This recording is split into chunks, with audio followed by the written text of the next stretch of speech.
to Breaking the Grade.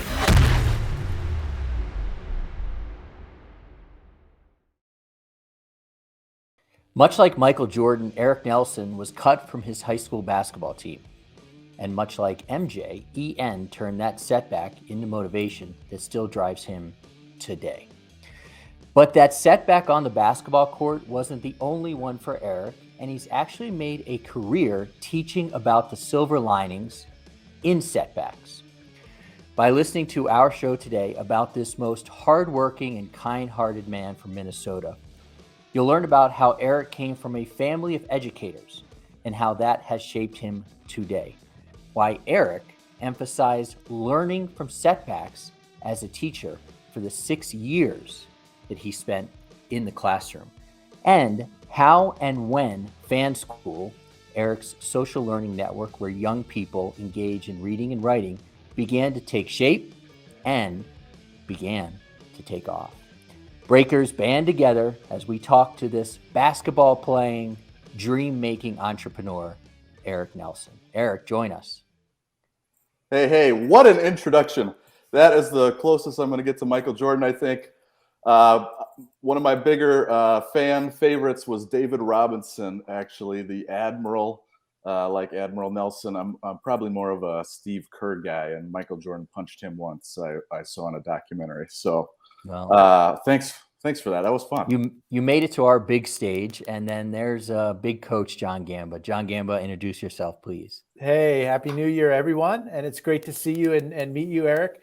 Play like a champion today. Been a mantra of mine since, I think, middle school. So that ages me, and I absolutely love your background, love your story, and I'm really, really excited about diving in on your story and venture and how we can support you. So welcome to the show. Thank you. Thanks for playing. We're going to get going, and you guys are going to find very early on that you have something in common and that you both come from families of educators. And John can comment after Eric kind of explains, your dad in California in the early 80s and how that has shaped you today. So I'm here in Minnesota where the sun doesn't always come out.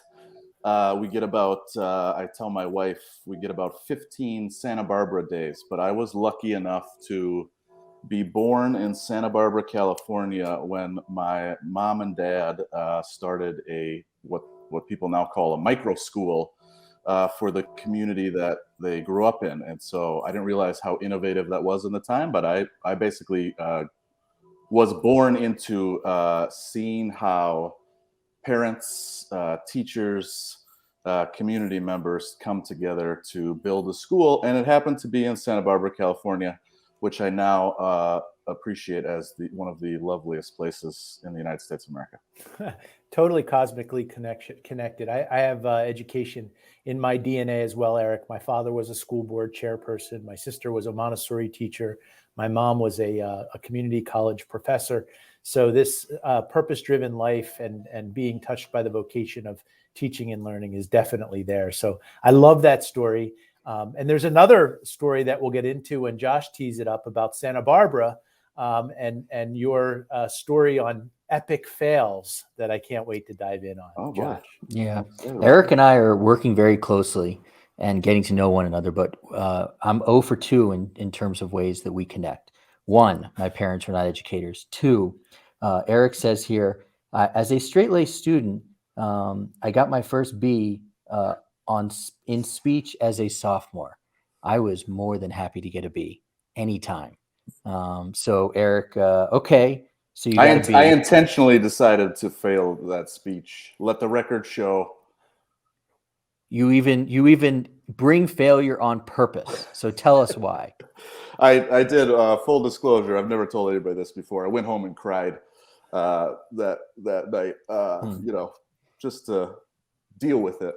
But yeah, this was a speech class where we had it was 4 or 5 speeches that made up your entire grade. And I forget what the theme of this one was, but it was a small class. It was 20 kids. And I had prepared I had just immersed myself. The teachers early, I think, because you just immerse yourself in learning, and then you go teach something the next day. Like, you don't really worry about when the bell's going to ring. So I just like immersed myself in learning about Alcatraz Island, because I had taken a trip to San Francisco with my dad, and we sailed out to Alcatraz on the boat, and they said don't take any rocks, and I was like, I gotta take one. So I had a little pebble from where the dock was, and my ticket, and I told them about the Great Escape, and Al Capone was there, and like all this stuff. And I even went to I think I went to the public library to get like a documentary clip, and I brought in a the rolling cart, because I figured out how to like get this like a 2-minute segment of the Great Escape or whatever it was. And before I knew it, like the teacher in the back, his name was Mr. Natsky. He held up his stopwatch, and I was like, ooh, do I stay passionate and curious, or do I, take a C on this and just stop? And I was like, I'm going to go for it. And so I went like an extra 2 minutes. Nice. And like I don't remember anybody clapping, but I was, I was like, oh, good. And then I walked back to my desk slowly, and he said, that's I forget what he said, but he said something like, that's the hardest F I'm ever going to have to give. And I just tried not to cry the entire rest of the class period. Here at the University of Pennsylvania, you got to stick by the rubric, and there you go. It was a good lesson for me. But Eric, tell us, this idea of learning from your failures didn't start in college. This story of being cut from your high school basketball team. Tell us that story. Yeah, I've kind of embellished this over the years. When I found out, Michael Jordan didn't make varsity as a sophomore, and that like motivated me. Or motivated him. I was like, oh, I did that. So yeah, I made the freshman team. Hardly got to play. The coach of that team was actually my dad's cousin. So my dad would like send him an email at the end of the season, like, why didn't you let my kid play? I was a twig, like he used to call me like pencil legs, and I just, I was the best individual backyard driveway basketball player in existence. Like that, the light, I joke with my dad now that the light shines brightest in the driveway, because I love just being out there in the dark, like in the fall, and the light was on, like shining on the hoop that he hung up on the backboard. So I earned my chops, in the driveway, and then, got to competitive basketball where everybody was better than me, because I went to a small school, and just wasn't good enough, and had to deal with that feeling of not feeling good enough that same sophomore year of high school. And now my brother-in-law is now the athletic director at that school. His dad was the varsity coach. He was like the winningest coach. So we often joke around about how that's when I decided to become student body president. Which is, I'm not a psychopath, trust me. But that this feeling of like not being good enough when you got good grades, I had to sit with that for a long time. I share the story. I love the driveway all-star. I tell Josh this as he's picking up the great game of golf. I grew up playing golf, and I said, don't be a driving range scratch, because you see a lot of people that can go to the driving range and rip it 300 yards and hit it straight and knock down pins, but once they get out and the pressure is on, it's a different story. I have an interesting story. Talk about Santa Barbara. On one of my ed tech startups, I'll never forget the story of Chris Prince. Turns out one of the best direct sales people I've ever worked with, and now is an executive at Parent Square, shared the story where he was cut from his high school baseball team as a senior in Los Angeles, and then worked his tail off, walked on, and was a 4-year letter person at UC Santa Barbara. Played left field. If you can imagine playing left field starting at UC Santa Barbara after being cut and having kind of a chip on his shoulder. Yeah. And he was really great. He had an incredible batting average and was a 4-year starter. So that charged him up, and that motivated him. And I know that kind of fire, created something and has been part of what's made him so successful in his career in ed tech. Is that where Billions, the Showtime TV show, got the name Prince? Mike Prince? No, Prince. No, that's not. This is Chris Prince, but no, that's not where that came from. He probably has other shows named for him, but I'm gonna watching sometime. John and I and Eric, just obviously we are glass half full type people, but I'm actually going to take it down a little bit. And Eric, let's get serious and talk about when you were a young social studies teacher, and talk about the 9th grader. And again, that's I'm sure it's a tough story to share, but there's lots to be learned from it, and we're here to learn. So talk to us about what happened there.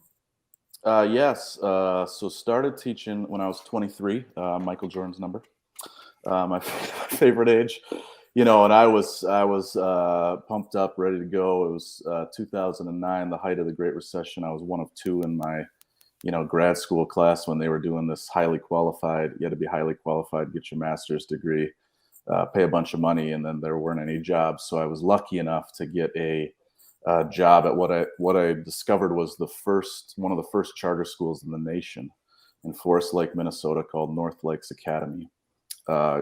Still a great school, but I didn't realize that I was when they called me as I left the interview and got back. It was the only place that gave me an interview. When I left and I got back on the freeway and they called to offer me the job, I didn't realize I was actually helping them expand from 6th through 9th grade to 5th through 12th grade. And so I came in on day 1 of 9th grade civics class and, sort of asked the assistant principal, "Hey, what'd you guys have in mind for this class?" And she was like, "We were hoping you would figure that out." This was day 1 of class. And this is where, Fanschool really started. And so, we as small groups became a team pretty quickly because we had to. We had to become about trust, connection, and growth. And, we got a new student, and, this area is the largest land area district in Minnesota. This charter school is in the largest land area district. So it's kind of rural area. And this is also when, kids were getting online for the first time. And so they were in their homes and just online, if that sounds familiar. And so this 9th grade girl, we lost to suicide. It ended up that she hung herself in her bedroom and her little brother discovered her. And we found out later on that it might have been some, social media bullying. And I just remember, after it was like a winter break and we were coming back and it was like the first day after winter break. And I was like, how do I handle this? What do I say in front of this class? Because they're all going to be there. Her best friend was there. They all showed up this horrific event. And I found a song. It was called One Voice. And I just sat everybody down and just played it and tried not to cry myself. And I was like, this is all I'm going to say right now. And then we tried to do something inspirational for those 80 minutes. But I was like, you're here. Let's do stuff. I'll acknowledge this. Let's do stuff. And then it sort of launched this idea of creating a safer fantasy world space online and in our classrooms where, students could own their mental health, own their learning, own their relationships, own their behavior online and in real life. And so that led to a lot of cool stuff at our school, because we, like, the adults and the kids kind of just like came together and said, what are we doing here? How can we keep these kids alive? Because when you let the kids play, I think everybody starts to live better. Our team here at Penn's Graduate School of Education, our Catalyst program, our fearless leader back at the pandemic, and George Floyd, and the list goes on, had a great saying. You can't really have great saying, but never let a crisis go to waste. And you clearly faced a crisis there. Do you think that Fanschool was born, or the seeds were planted that day, in terms of thinking about relevance and thinking about choice and voice and thinking about what you personally could do to make an impact as you walked through that tragedy? Yeah, I think it was in me before then, and in us before then. When I was 13, I hate to take this in a different direction, right? But you said never waste a crisis. There's a new crisis every day these days, Mm-hmm. So I'm now trying to, like, say to kids, like, get out of the news. Yeah. Like, put the news in a map or put the news in a game. Write your own headlines, author your own story, own your own learning, that sort of thing. Mm-hmm. Because there's too many crises, and kids can't be expected to solve them like adults can't be expected to solve them. But I think Fanschool started when I was 13, when my mom started buying me stuff because I was, like, interested in reading. So she got me a book on, like, David Robinson called The Admiral, which I tweeted about it a while ago that I was going to give it to my son, and he ended up signing it. I sent it to him, and he signed it and sent it back to me. It was super cool. But one of the things she got me was a subscription to ESPN magazine when ESPN was doing, publishing. And I swear I have it. I forgot to get it down, but I have it on my wall over there. But there's this picture it's on at Play Fanschool Games. It's the header image. But in seventh grade, I took this image of the founding fathers. Somebody had, like, photoshopped the founding fathers with, like, cheese heads on, and Philadelphia, and there was a sign in the back that says, give me LT or give me death, right? Give me LaDainian Tomlinson or give me death. And it was like the first draft, and I was like, this is everything I've ever loved. And I tore that out of the magazine, and I ended up laminating it, like, my third year of teaching. Because I was like, this has got to stay forever. And so that, to me, that is the founding of Fanschool. Is when they drafted the Constitution, we now draft Congress. You're talking to two guys from the NFC East. So first of all, LT is Lawrence Taylor, but we'll get past that. I love that you said this is everything that I've ever loved, because having started two businesses, you better love it. And I can tell you, from experience, that I'm a fan of Fanschool. John, you probably experience this a lot. We get a chance to talk to a lot of founders and entrepreneurs, and they're always like, try this out. Just give it a try.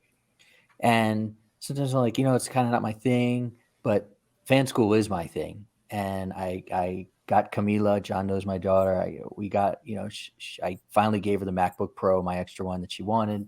She's awesome. I'm such a fan of her. She is on Fanschool, John, and she is killing it. Like, she'll come downstairs and she's just reading all these articles by these kids, these wonderful articles. She read one recently about what's better, waffles or pancakes. And duh, it's waffles in her mind. She's like chatting it up with people, So big fans of it, because one of the top things you say about Fanschool is own your learning. And she spends hours, and we're okay with this, on her MacBook Pro. She's learning how to type with her little fingers, just like reading all of these articles by these kids. And it works. It really works. Fanschool works. So before we go too deep into what Fanschool is about and passionate about, kind of give us the elevator pitch, please, Eric. Yeah, so Fanschool is a safe and social learning network where students own and share their portfolios. We like to say own your learning, but there's this movement happening around profile of a graduate or profile of a learner. And when we first started this, so I teamed up with KidBlog. KidBlog was doing a lot of awesome publishing. They were one of the first companies, before Seesaw and all these other companies started stealing kids' work. KidBlog was one of the first to let the kids publish in a safe social way. So when I teamed up with Matt Hardy at KidBlog, we sort of took this idea to the next level, and we thought, well, there's a couple of things that you do at school if it's a transformational experience, which is publish, play, and build a portfolio that you and your family own. Not the school, not the state. You and your family own it, so you can take it and build it. And so I'm very inspired by like what's happening with like Mastery Transcript. We're not trying to break the grade because that's a system that has worked for a long time, and so we're not trying to be disruptive. What we're trying to do is three things: activate, celebrate, and elevate student work. So rather than pushing it down into digital folders where good work goes to die, that's what a parent told me once about Seesaw and Google Classroom. We say, whatever you're doing, start publishing it so it goes up. And we have, I haven't felt confident saying this until this last year, but we have the best content moderation system on the internet. And Elon Musk should know about that. You can publish for a variety of levels. You can also play in these publishing spaces. So we've basically divided the subject areas. There's 12 subject areas. Allow students to publish to those. And then you can also, like, if you're learning about science and nature, you can pick animals. And when those animals are mentioned in the news, you talk about AI. This is actual intelligence. When those animals are mentioned in the news, you score points for them. And then it's like iNaturalist for kids. See, I love the story. I love the mission. I love the work that you're doing. I'm a huge fan of Alan November, who wrote Who Owns the Learning? And he's done a lot of research in this area. And you're hitting on a lot of his research. And it feels like it's instinctual to you in terms of your experience from the classroom and bringing that into an institutionalized process for content management. I've also been in the LMS space for a long time. One of my major exits was to an LMS company, Blackboard. Yeah, there are 283 LMSs. Yeah, and I love your commentary on the sadness surrounding LMSs. And for the last 5 years, I've been correcting people who have said, oh, we're an LMS. This is who's going to create the first game-based or project-based social learning platform built around digital portfolios. And you don't know this, but I've often talked about your platform in terms of really having done that. And I think that that's critical. It's not about rote. It's not about drill and kill. It's not about even aligning to standards. It's about developing the 4 or 5 C's, depending on how you look at it, and sparking a love of learning, a love of publishing. And I love how you call it celebrating the learning to make students engaged through feeling authentically enthused about what they've created. And I think that that's really a future North Star, if you will, in the education reform movement, or the deeper learning movement, as we call it here at the University of Pennsylvania. So if I could add one thing to that, I went to the University of Minnesota Graduate School of Education, CEHD. These schools have kind of taken a hit lately, but it was there that I learned about authentic assessment. Fred Newman et al. That you have a real world audience and you're doing real world learning with real world data. It changes everything. And it's like, Google best practices too, right? We're talking about practice, right? Like Ted Lasso. And that is, you mean Allen Iverson? Well, I prefer the Ted Lasso version of that. I think Ted Lasso did it better. I think Ted Lasso wore it better. Yeah, I'm with you. Yeah, but yes, I am. Says the guy from Philly. Yeah. Says the guy from Philly. I had to throw it in there. But yeah, keep going. One of the greatest. But hey, Eric, something that you wrote here that really hits home for me, again, as a fan of Fanschool and having really experienced it, is kids want space, parents want peace of mind. And this falls under the mental health umbrella, which I know is also very important to John. So can you kind of talk through, how Fanschool addresses this? Because that's heavy.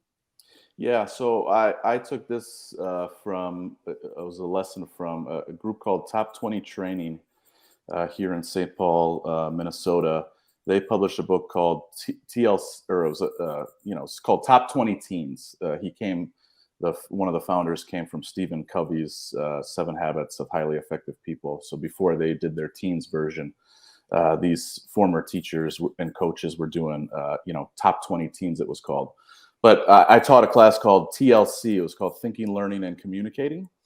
And I took that lesson from there, that kids want space and parents want peace of mind. And I used an example of my sophomore year in college when I went on a spring break trip without telling my parents who were paying my tuition with my now wife and some other friends. The spring break 06, it was awesome. We went Boynton Beach, Florida. I've only talked to 9th graders and 12th graders about this story. But I never told them. I even, took a phone call with them. I was in the parking lot of a liquor store, and I rolled up the windows so they wouldn't hear the seagulls. And I told them I was working. So, okay, now Eric, we have more in common. Yeah. Long story short, my mom, I had a picture of us in the ocean, me and a few guys when I had some muscles and, I wasn't afraid to take my shirt off. And she was like, that looks like the ocean.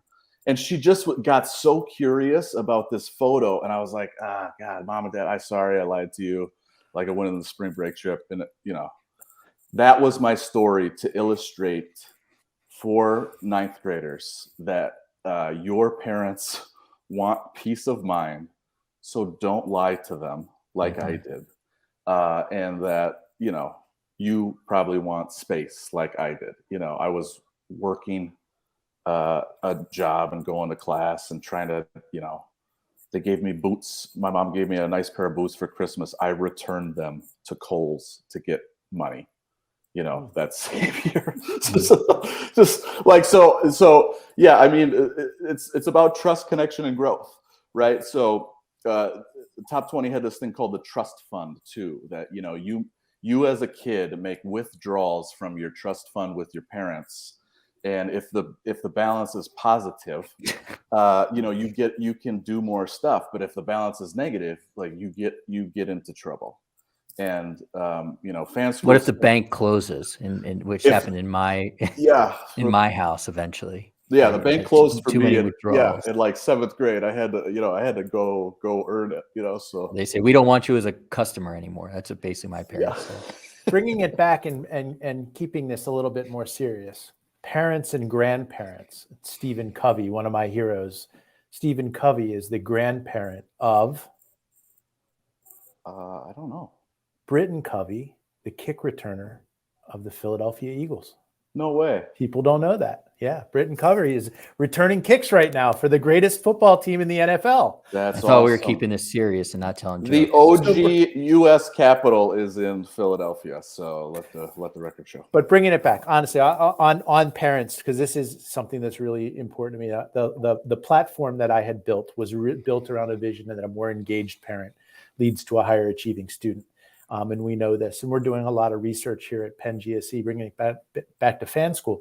And what we're seeing is not only does a more engaged parent lead to a higher achieving student, but if that parent or community engagement happens habitually over time, that's what really leads to strong achievement, well adjustment, and self-confidence. So that if you can figure out through your platform how to engage parents, not just incidentally or piecemeal, but do it in a way that happens and is sustained over time, that's when the magic really happens in terms of the synergistic value of parental and community engagement. Are you seeing that with some of the programs that are delivered off of the platform?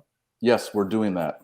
And that's why it's called Fanschool, because we have this concept of a fan button where a parent, a community member, everybody's verified at Fanschool, a grandparent can go click the fan button on a kid's profile, become a fan of them, and then get email updates when they publish. And then that person can, a trusted person can go in and respond to their learning and hype it. And so my first grader is just learning to, type and write and do some things online. He just built a wild robot hand that he was trying to do a high 3 with over break while I had COVID. He just found it and did it, which is cool. But anyway, we're working with one of our clients is RSVP of Dane County, and they connect older community members that are 70-plus-year-olds with 3rd and 4th grade classrooms in the Madison area. And so basically the students publish, and then we kind of match them up and mentor them up. They call this program the Computer Buddies program.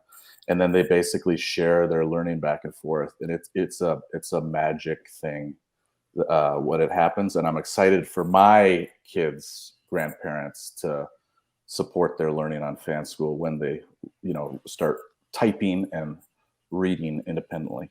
This is fascinating. Not only is the research showing, and shout out to our Project for Human and Optimal Development, Dr. Nakala, Dr. Rovine, Flavio Serapaio, who's doing a lot of this seminal research. Not only is it habitual connections to parents, where parents stay engaged with their child, and it seems like that's happening at Fanschool, but student-directed parental engagement. How many times do we hear, oh yeah, we're sending messages home and we're sending homework home, but you're still hearing when the first grader comes home, what'd you do at school? Nothing.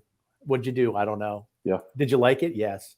But if you have that student triggering the communications to the parents, talking about what they actually did on that platform, then you have a whole nother communications mechanism.